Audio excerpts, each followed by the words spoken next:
What are strategies for virtual communication? Welcome to the workshop.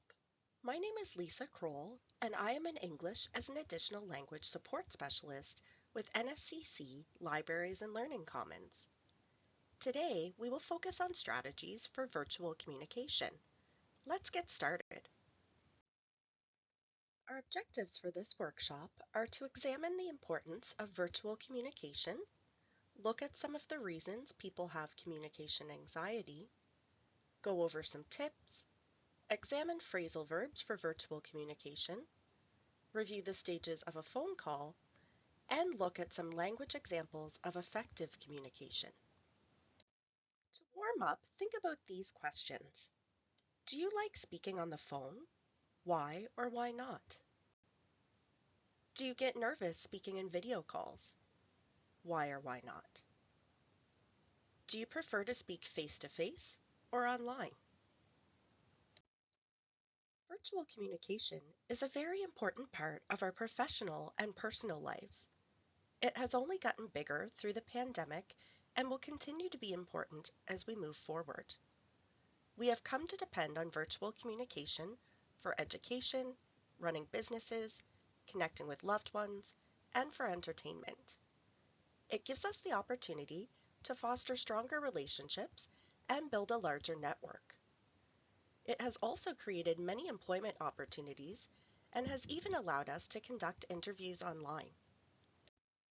Some people feel uncomfortable when they are communicating over the phone or in an online platform such as Microsoft Teams or Zoom. They might feel like they are being judged or that it is harder to understand.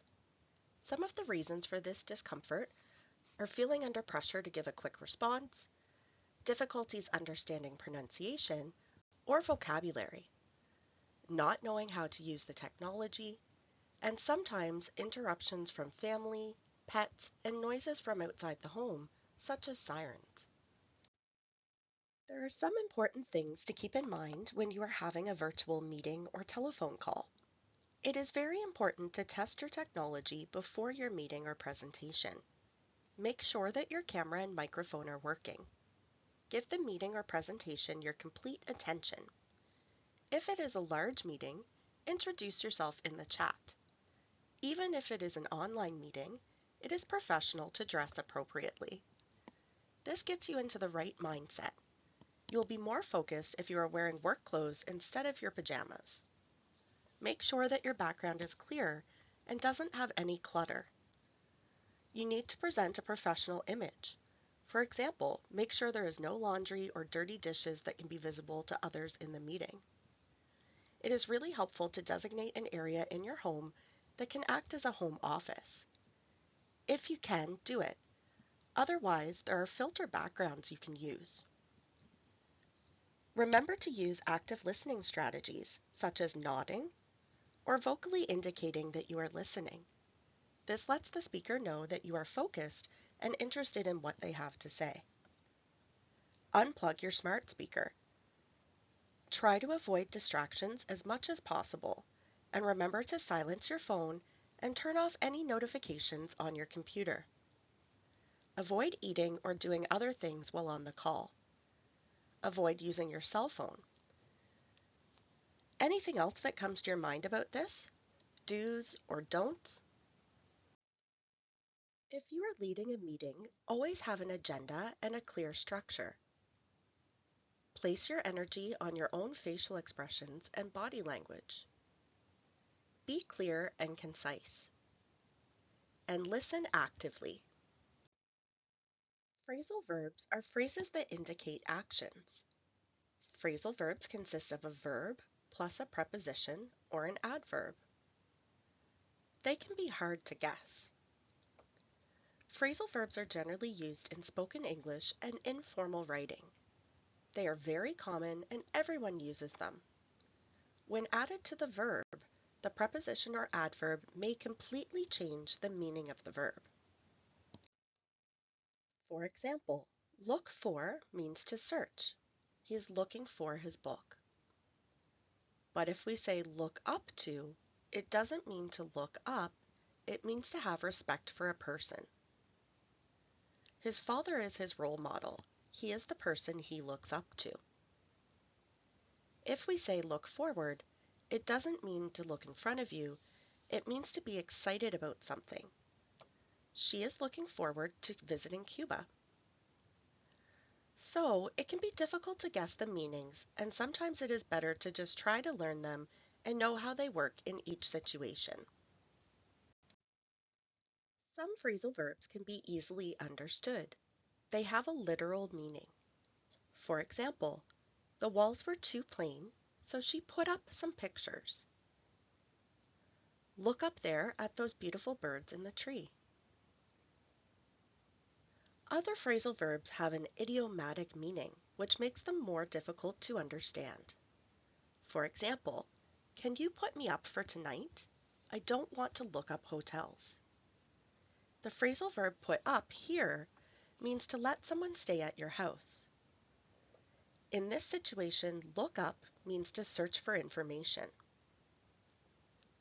It's important to familiarize yourself with phrasal verbs and record them in your vocabulary notebook as you come across them. Let's take a look at some phrasal verbs we can use in virtual communication. For example, hold on, which means to wait. Put through, or put a call through. This means connect one caller to another. Get through, to be connected to someone on the phone. Hang up, end the call. Call up, make a telephone or video call. Pick up, answer a call. Call back, return someone's call. Get back to someone means return someone's call. Get off the phone, stop talking on the phone. Cut off, to be disconnected. Switch off, turn off a cell phone. Speak up means talk louder. Now we will look at the different stages of a typical phone call. Of course, not all phone calls will follow this exact order, but this will give you a general idea. You start the phone call by answering the phone, then introducing yourself and asking to speak with someone. It's possible you may need to connect to another person. For example, if you call a place that has a switchboard or a receptionist, or if you are calling and someone else picks up the phone. Next, you will make a request. We are making the phone call to obtain information. If we're answering a call, we can possibly take a message from someone. Or if we are the one calling and don't find the person we are looking for, then we can leave a message. We can also leave a voicemail message. And finally, end the conversation. Next, let's look at some specific language examples for each stage. It is important to know the formality of the call or meeting you are attending because it will greatly determine how formal the language you choose to use. If you are chatting with a friend on the phone, you will use very different language than if you are speaking with your boss. When answering a call, if it is an informal situation, you can say, "Hi Joey, how are you doing?" We can see that this example uses reduced speech, which is very common in informal speaking. Instead of saying doing, you would say doin'. You could also say, "Hey Justin, what's up?" If the phone call is more formal, you can say, "Hello, I'm Lori Burns. It is nice to meet you." When introducing yourself, it is also important to know how formal you should be, depending on the person you are speaking to. Here's an informal example. "Hey, I'm Lisa. What's up, everybody?" More formal would be, "Hello, I'm Lisa Kroll, EAL Support Specialist at NSCC." Here's another informal example. "Hi, it's Tanya from class from last year." A more formal example, like maybe you would say to an instructor, "Hello, my name is Tanya Cabrera. I was in your communications class at the IT campus last year." And another informal example, "Nice to meet you. We can see here this uses the number 2 and just the letter U for short, which is very informal. A more formal example would be, "Hello, my name is Lori Burns, and it is nice to meet you." When asking to speak to someone, you can use informal or formal language depending on the situation. Informal: "Hi, is Nina there?" Formal: "May I speak to Mr. Smith, please?" Informal: "Can I talk to Joe? Tell him it's Rachel calling." Formal: "Good morning, is Mr. Smith available?" This is how you can answer if you are asked for someone else. Informal: "Just a sec, I'll get him." "Hang on a minute, I'll see if she's in." To be more formal, you could say, "One moment please, I'll see if he's available." "Hold the line please, I'll put you through in a moment." Here are some language examples for making a request. Things you might need to ask to make sure the conversation goes smoothly. "Could you please repeat that?" If the speaker says something and you can't understand them, it's okay to ask them to repeat it. If they repeat it and you still don't understand, you can ask them to spell the word. If you can't hear someone, you can say, "Could you speak up a little, please?" If someone is speaking too fast, you can say, "Can you speak a little slower, please?"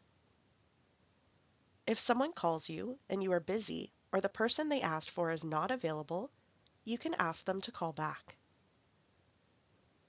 If you get another call, you can say, "Please hold for just a minute. I have another call." Here are some language examples for taking and leaving messages. If taking a message, "Can I take a message?" "Would you like to leave a message?" "I'm sorry, but Lynn's not here at the moment. Can I take a message?" "She's in a meeting. Would you like her to return your call?" And if leaving a message for someone, you can say, "Would you mind giving her a message?"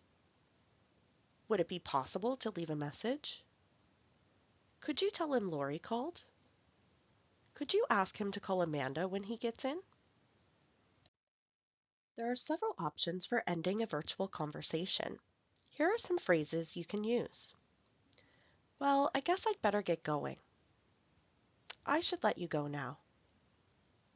"Thanks for calling," or "Thanks for chatting. Bye for now." "I'm afraid that's my other line." "I'll talk to you again soon. Bye, Mark." Remember, speak slowly and clearly. Make sure you understand the other speaker. Practice with a classmate or a friend. Reflect. Think, how did the meeting go? Pause. What could have been different? Grow. How can I do better next time? If you have any questions, please email eal@nscc.ca.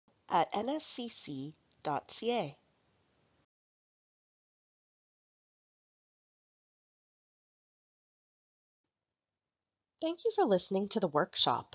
If you need further clarification or to practice these skills, please book an appointment with an EAL support specialist or the Writing Center. Resources and references will now follow.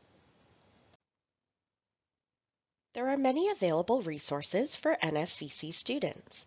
Please take some time to explore them.